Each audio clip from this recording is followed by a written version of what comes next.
Welcome back to the channel, guys. My name is Andrew. I am so excited to be previewing this game against PSG coming up tomorrow. I'm a little bit under the weather, but I had to do a video on this game because obviously this is the second leg before the Champions League semifinals. So, I have to preview this game. So without further ado, let's get into it, right? So I'm going to look at a couple of things today. I'm going to look at the starting lineup. I'm going to also look at the in-game management that we need to pay attention to. And I'm also going to talk about the atmosphere and what that could mean for the team.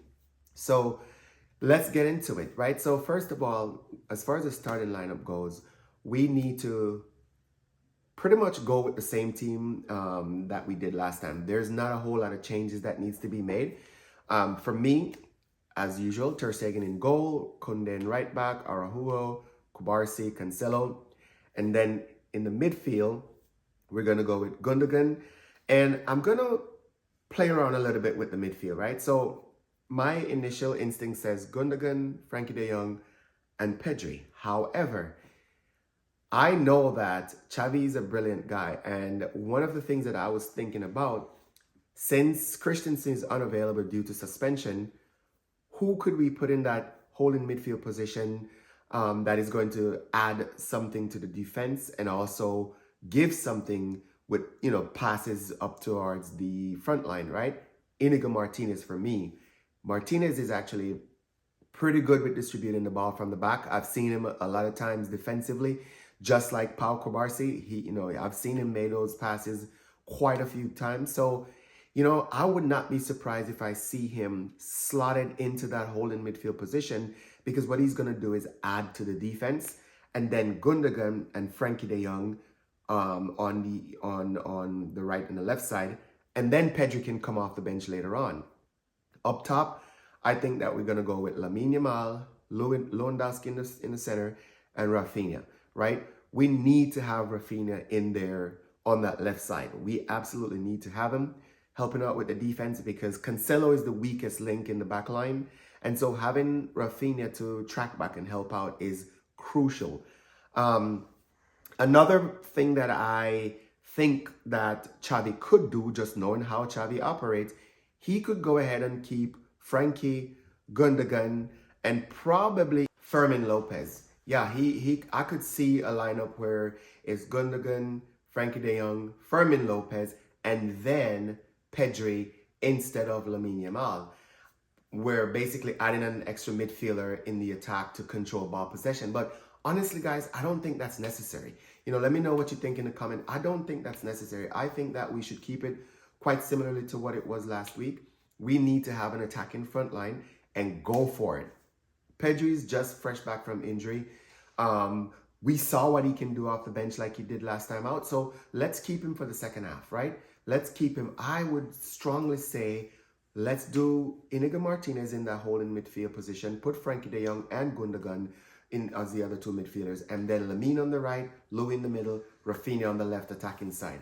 I think that lineup, not only is it strong defensively, but also strong offensively, because we need somebody like Lamine Yamal to be causing, problems on that right side with his dribbles, and that's what he's going to bring.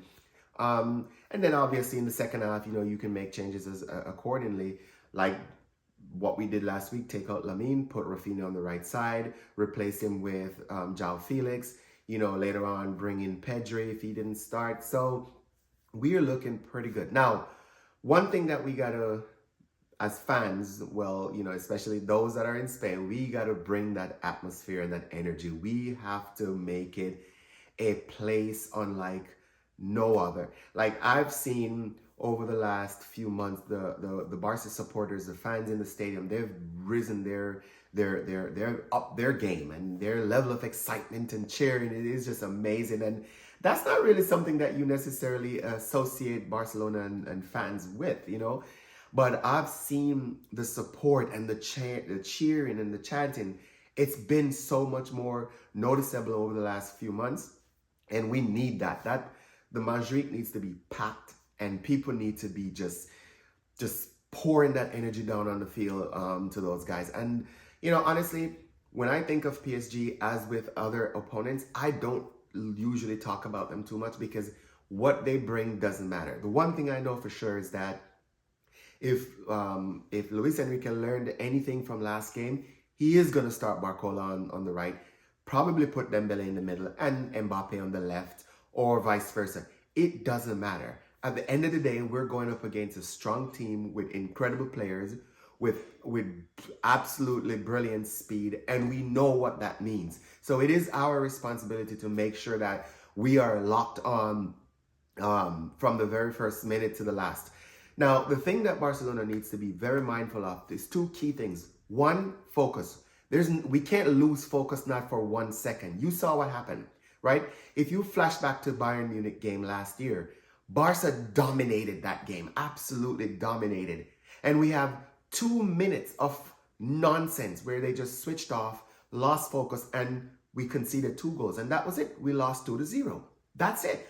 A period of just 2 minutes, and that's all it took.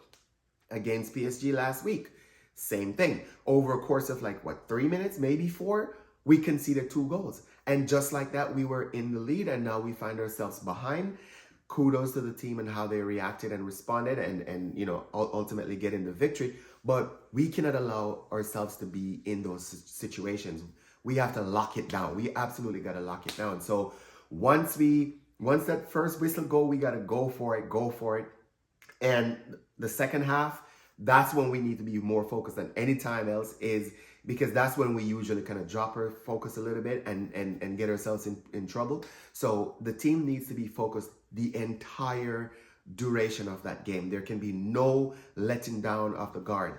And then in-game management, once again, has to be key, just like it was in the previous game. Xavi looks like an absolute genius with the changes that he made, because everybody that came on positively impacted the game. That needs to happen again.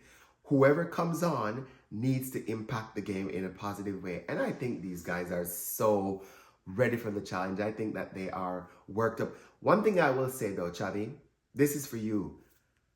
What's his name? Oriol Romeo should not, I think he should get a day off today. No disrespect to Romeo. When he first started out, he was such a fantastic player. In my eyes, I thought he was okay, all right, he could fill in for the season. And then it just fell off. I don't know what happened, but he just fell from grace and has been unable to regain his confidence. And you can tell there's a player in him, but the one thing that's guaranteed, there's a mistake in him. So I hope that Xavi at no point in time bring this guy in today. No disrespect to him. I just think that he's just not ready for this, for being a part of this team, and therefore we should not bring him in. So if you did not start Inigo Martinez in the holding midfield position and you need to solidify that backline, kind of like what you did with Christensen last week, bring Inigo Martinez in, bring him on in the second half rather than to try and bring in Romeo. I don't think that's a good idea. So with that being said, guys, as long as we start with an attacking force right from the whistle, right from the word go at it, get at them in their faces, frustrate them. I know the fans are going to boo Dembele every time he touches the ball. Let's see how he handles pressure. Let's see if he crumbles under pressure or if it motivates and inspires him. We don't know. We'll find out. But let's frustrate them, guys. Let's score early. Let's get one in early. If we score within the first 15, 20 minutes, it's a wrap. Because now they need 2 goals to take it to extra time and 3 to win. Of course, they're a fantastic team who could do it, but that would mean preventing us from scoring as well. I don't see that happening. So let's go at them, guys. Let's make it to the semifinals. We don't care who's on the other end of that bracket. Let's get the job done tomorrow and take it to the next level. Into the semifinal we go, and I will be breaking down that game, obviously, discussing our victory. Now, my big prediction, I am going 3-2 Barcelona, the same result as it was last week. And the reason I'm saying this, I do believe that PSG will bring it. I do believe that they'll come out swinging, trying to catch a slip in. And obviously they do have the quality to score goals. And so I do think that they'll be able to score a couple of goals possibly. However, we have more than enough to ensure that we keep that victory in Barcelona and progress to the semifinals. So that is my prediction, 3-2, Barcelona all the way. One thing that I'm considering, guys, is I'm considering to do a live stream of this game tomorrow. So if that is something that you would like to see, something that you're interested in, leave it in the comment down below, let me know. And if I get enough responses, then I'll for sure go ahead and do a live stream. But until then, guys, I hope everybody's excited as I am. I hope you're pumped up, ready for the game. And, I hope you have a fantastic rest of your day. And I cannot wait to discuss this game tomorrow and talking about our victory and our progression into the semifinals. All right, guys, until the next one, peace and have a good one.